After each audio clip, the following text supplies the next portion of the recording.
You've got to be kidding me, Zixilorp groaned, his tentacles writhing in disbelief as he stared at the holographic announcement. They're allowing what on campus now? His roommate, Blurp, a gelatinous blob with eye stalks, oozed closer to read the message. Says here, in the spirit of interspecies understanding and cultural exchange, students are now permitted to bring their domesticated companions to class hall. Guess the dean's been hitting the fermented nectars again. Zixilorp's epidermis flushed a deep purple. But some of those Deathworlders have monsters as pets. Remember that time Jeeks Thar showed us pictures of his dog? I had nightmares for a week. Oh, come on, Blurp gurgled, rolling all 7 of his eyes. How bad could it be?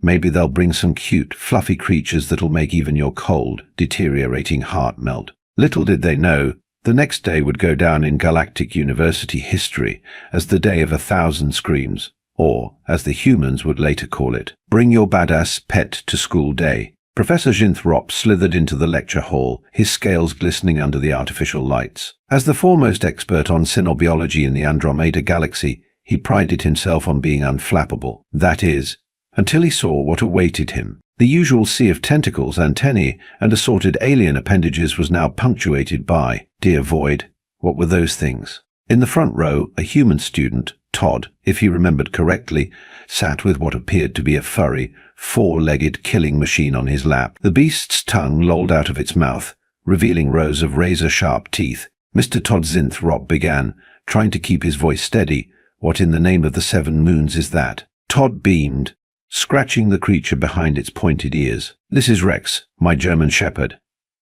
Isn't he adorable? The adorable Rex chose that moment to let out a thunderous bark, causing half the class to leap or ooze several feet in the air. Adorable. Right, Zinthrop muttered, making a mental note to update his will later. And Ms. Zhao, what's that?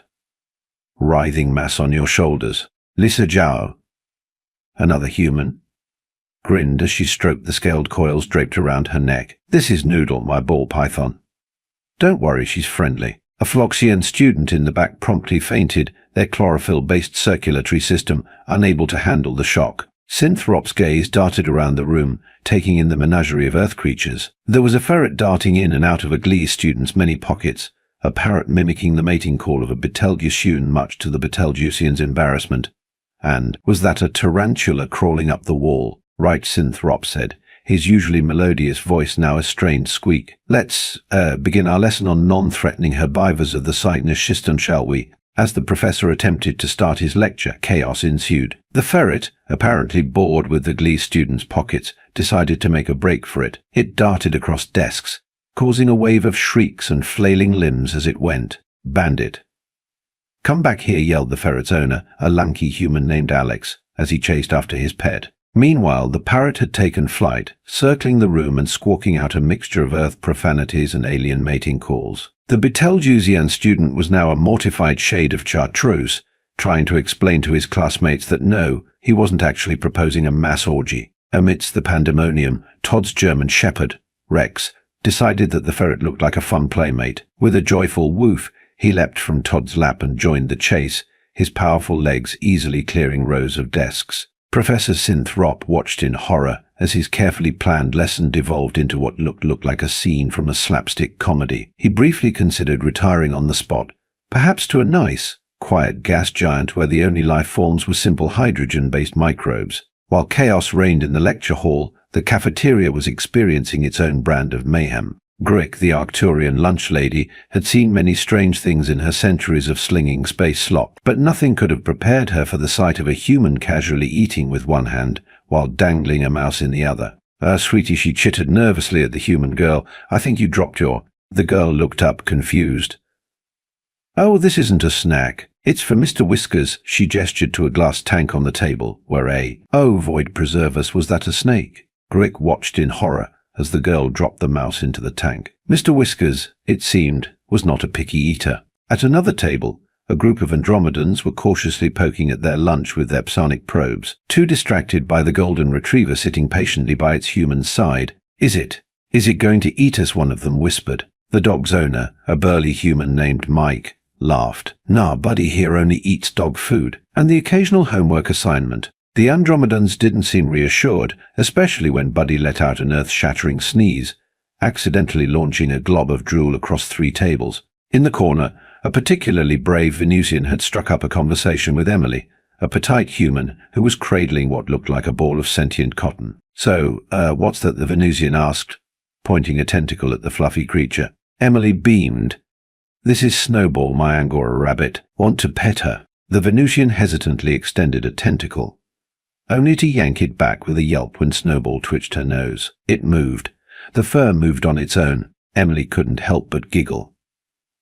"That's just how rabbits are. They're harmless, I promise." "Harmless," the Venusian exclaimed. "It has claws and teeth. On my planet, anything with claws and teeth is classified as a Class 3 extinction-level threat." As if on cue, Snowball chose that moment to let out an adorable little sneeze, causing the Venusian to leap backwards, knocking over 3 chairs and a very confused Martian in the process. The cafeteria's peace was further disrupted when a human student named Jake walked in, leading what appeared to be a miniature dinosaur on a leash. "Everyone, meet Snappy," Jake announced proudly, patting the scaly creature's head. The entire cafeteria fell silent, all eyes and various sensory organs fixed on the reptilian beast. Is that a Terran swamp dragon?" Grulick asked, her voice barely above a whisper. Jake grinned. "Close. This is an alligator. They're related to dinosaurs, actually. Snappy here is still young, so he's allowed inside. When he's full grown, he'll have to stay in the campus pond." The idea that this terrifying creature was considered young sent a collective shudder through the alien students. Several of them made mental notes to avoid the campus pond for the remainder of their academic careers. Snappy, oblivious to the terror he was causing, let out a yawn that displayed rows of razor-sharp teeth. A Plutonian student promptly fainted, overwhelmed by the sight. "Don't worry," Jake said, misinterpreting the alien's stunned silence for awe. "Snappy's really friendly. He even knows tricks. Want to see him roll over?" Before anyone could politely or not so politely decline, Jake gave a hand signal, and Snappy the alligator began to roll on the cafeteria floor like an armored reptilian barrel. The sight of a prehistoric killing machine performing circus tricks was apparently too much for the alien students to process. In a matter of seconds, the cafeteria had emptied, leaving only the bemused humans and their assorted pets. Jake mused, scratching Snappy's scaly head. "Tough crowd." Back in the lecture hall, Professor Sinthrop had finally managed to restore some semblance of order. The ferret had been caught, the parrot had been bribed into silence with a packet of crackers, and Rex the German Shepherd was once again seated calmly by Todd's side. "Now then," Sinthrop said, trying to ignore the way his scales were still quivering from stress, "let's try this again. Today we'll be discussing the evolutionary adaptations of non-threatening herbivores in the Cygnus system. Can anyone name an example?" A tentative tentacle rose in the back of the room. It belonged to Zixilorp, who had spent most of the class trying to become one with his chair. "Yes, Mr. Zixilorp," Sinthrop prompted, grateful for the semblance of normalcy. "Well," Zixilorp began, his voice shaky, "there's the Flufferless harmlessis, known for its soft fur and complete lack of teeth or claws." "Excellent," Sinthrop exclaimed. "And can you describe its defense mechanisms?" Zixilorp nodded, gaining confidence. "When threatened, the Flufferless harmlessis releases a cloud of spores that induce feelings of peace and tranquility in potential predators." "Very good," Sinthrop said. "Now, can anyone tell me why?" He was interrupted by a snort of laughter from one of the human students. "I'm sorry," said Sarah, a freckled girl with a cat curled up in her lap, "but that sounds like the most boring animal ever. Where's the excitement? The danger?" Sinthrop blinked in confusion. "Excitement? Danger? My dear, the whole point of these creatures is to avoid danger at all costs. But where's the fun in that?" Todd chimed in, still scratching Rex behind the ears. "Half the joy of having a pet is the element of unpredictability. You never know when they might surprise you."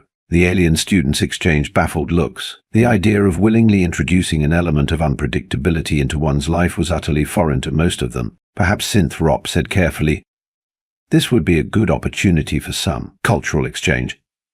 Humans, why don't you tell us more about your relationships with your companions?" And so began the strangest enobiology lesson in the history of Galactic University. The humans took turns explaining their pets, each story more bewildering than the last to the alien audience. Lisa spoke about how her ball python, Noodle, helped her relax after a stressful day. "There's something soothing about watching her slither around her terrarium," she said, as several alien students scooted their chairs away from her. Alex regaled the class with tales of his ferret's escapades. "Bandit here once stole every left sock in my dorm," he said proudly, as if this were some great accomplishment. It took me weeks to find where he'd hidden them. The alien students couldn't fathom why anyone would keep a kleptomaniac creature in their living space, let alone boast about its misdeeds. But it was Sarah's story about her cat, Whiskers, that really threw the class for a loop.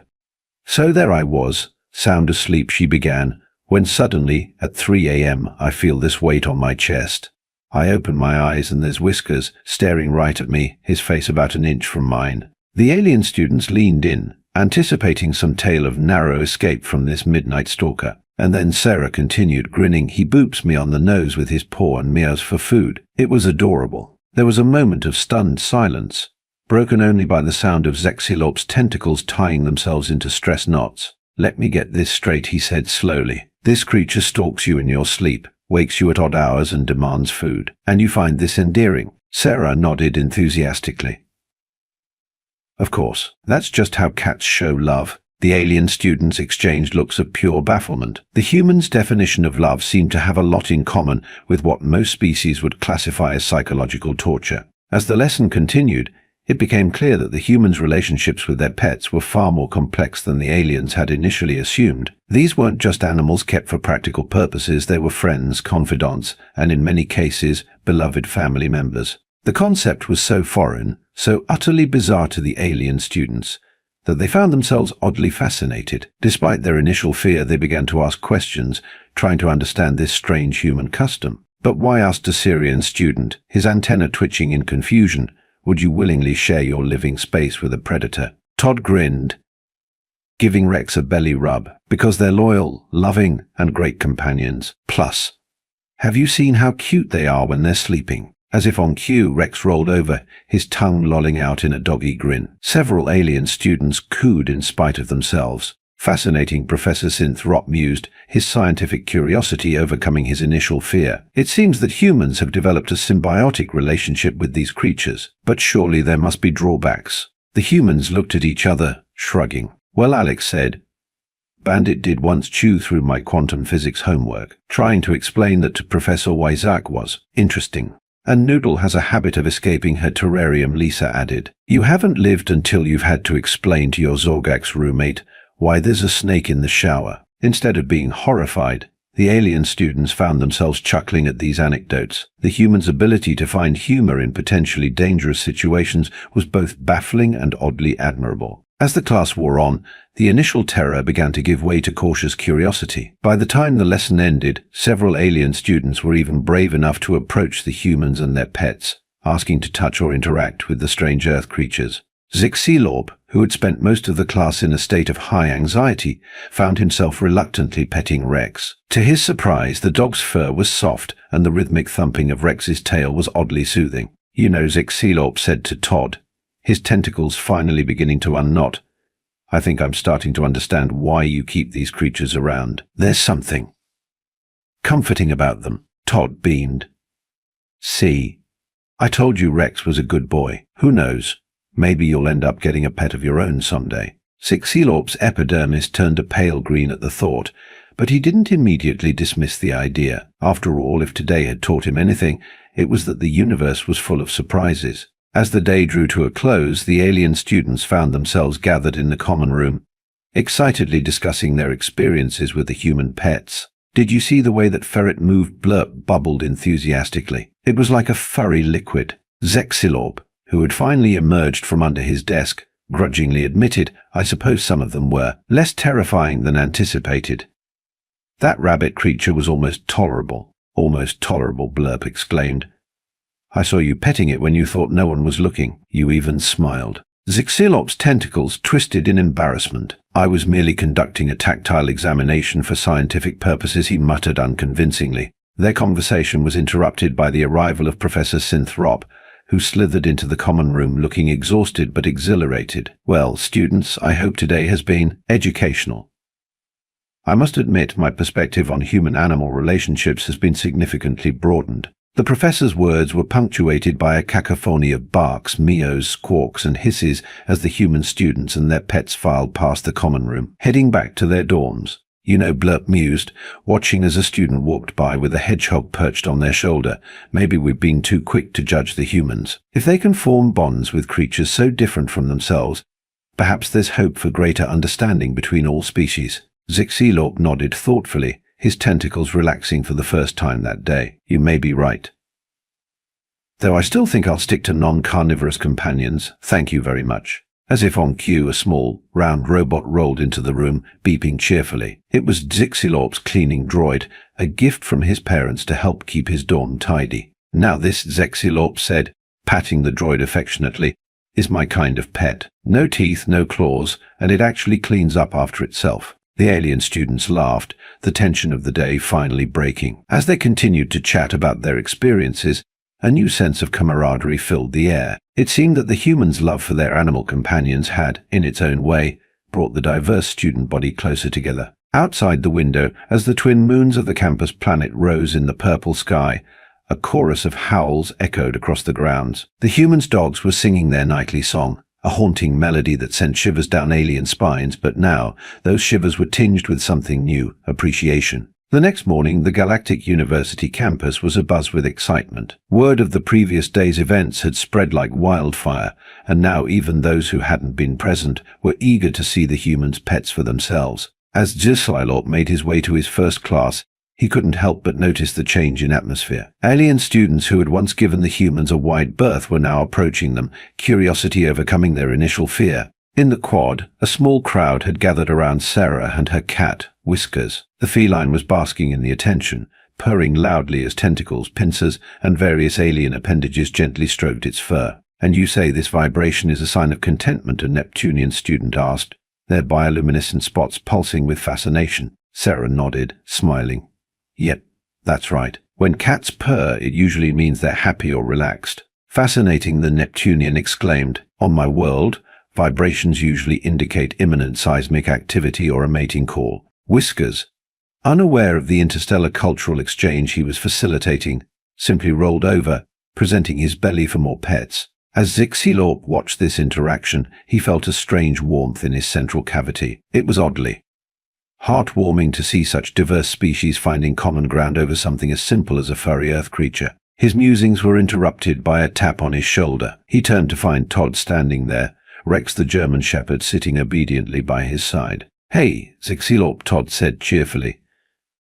Rex here was wondering if you'd like to play fetch with him. He really enjoyed meeting you yesterday. Zixilorp's tentacles curled in surprise. What?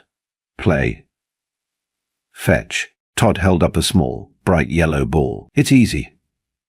You just throw this and Rex brings it back. It's his favorite game. Zixilorp eyed the ball suspiciously, then looked at Rex. The dog's tongue was lolling out, his tail wagging enthusiastically. Despite himself, Zixilorp felt the corners of his mouth analog twitch upward. Well, he said slowly, I suppose one game couldn't hurt. For scientific purposes, of course. Todd grinned, handing over the ball. Of course. Just give it a throw. Zixilorp took the ball in one tentacle, wound up, and threw it across the quad with surprising force. Rex took off like a shot, his powerful legs carrying him swiftly across the grass. As the alien students watched in amazement, Rex snatched the ball out of the air with a graceful leap, then turned and raced back to Zixilorp. The dog dropped the ball at Zixilorp's feet, looking up expectantly. He brought it back, Zixilorp said, a note of wonder in his voice. That's the game, Todd laughed. Want to throw it again? To everyone's surprise, including his own, Zixilorp nodded eagerly. Yes, I think I do. As Zixilorp continued to play fetch with Rex, more alien students gathered around, watching in fascination. Soon others were asking to try throwing the ball, and before long, an impromptu interspecies fetch tournament had broken out on the quad. Professor Synthrop, passing by on his way to the faculty lounge, paused to watch the scene. A smile played across his scaly features as he saw Zixilorp, who had been practically catatonic with fear just yesterday, laughing and playing with the Earth dog as if it were the most natural thing in the world. Remarkable, Synthrop murmured to himself. Simply remarkable. As the days passed, the presence of Earth pets on campus began to feel less like a novelty and more like a natural part of university life. The alien students, for their part, were adapting to their new furry and scaly and feathery classmates with surprising speed. In Professor Zengtsenthrop's xenobiology class, the curriculum had been unofficially expanded to include regular show and tell sessions where the human students would bring in their pets and discuss their care, behavior, and evolutionary history.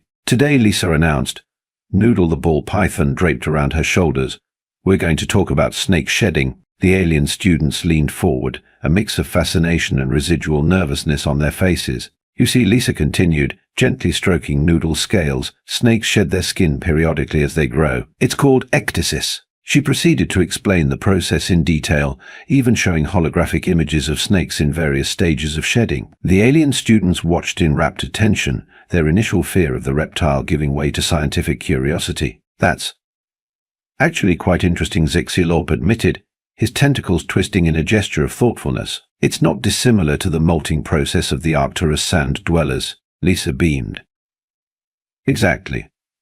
There are a lot of similarities between Earth creatures and animals from other planets. We're not so different after all." This sentiment was echoed across campus as the alien students began to draw parallels between the Earth pets and the fauna of their own worlds. The Syrians, for instance, found that the loyalty of dogs reminded them of their own symbiotic relationships with the empathic fungi of their homeworld. Even the Arcturian lunch lady, Grick, had come around. She had taken to saving scraps for the various pets, delighting in their obvious enjoyment of her cooking, a stark contrast to the polite tolerance most students showed towards cafeteria food. "You know," she chittered to Mike one day as she slipped Buddy the golden retriever a treat, "these Earth beasties aren't so bad once you get to know them. Reminds me of the glow worms we used to keep back home. Much furrier, of course, but just as sweet." Mike grinned, scratching Buddy behind the ears. "They have a way of growing on you, don't they?" As the semester progressed, an unexpected trend began to emerge. Some of the alien students, inspired by their human classmates,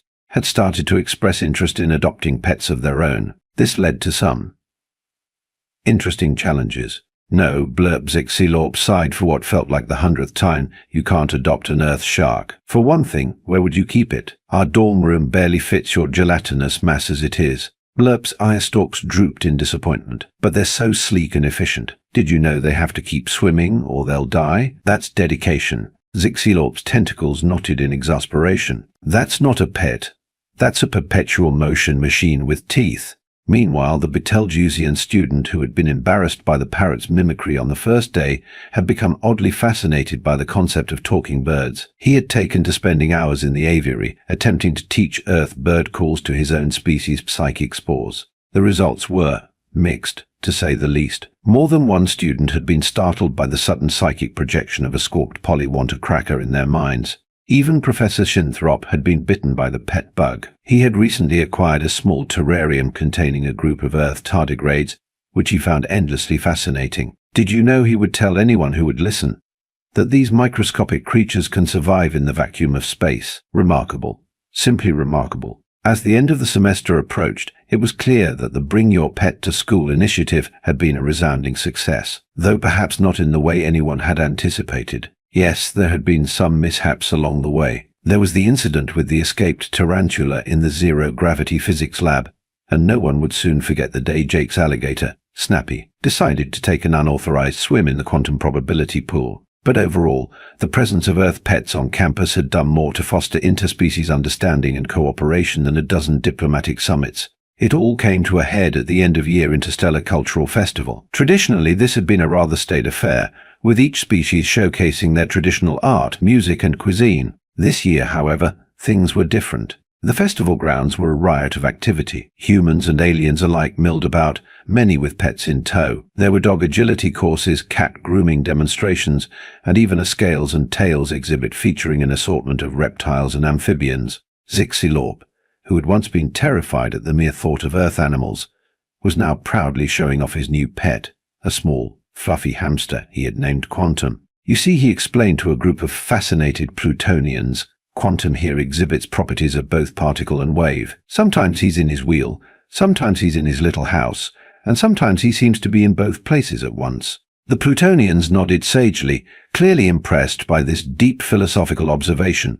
Nearby, Blurp was giving a demonstration on the proper care of better fish. He hadn't managed to adopt a shark, but he'd found that the colorful fighting fish appealed to his gelatinous nature. "Now, it's important to remember," Blurp burbled, his voice taking on a professorial tone, that despite their name, better fish should not be encouraged to fight. They're quite happy to display their fins peacefully if given enough space. Even the faculty had got in on the act. Professor Sinthrop had set up a holographic display showcasing his beloved tardigrades, magnified to the size of small dogs. Alien students oohed and ahed as the microscopic creatures lumbered across the display, looking for all the world like tiny, eight-legged bears. As the festival wound down, Dean Zix later took to the stage to give a closing speech. The venerable Andromedan looked out over the sea of faces, human, alien, and animal alike, and felt a swell of pride. When we first announced the Bring Your Pet to School initiative, the dean began, his tentacles gesticulating expressively. I'll admit, there were those who thought it was a recipe for disaster. Deathworlder pets on campus, they said. It'll be chaos.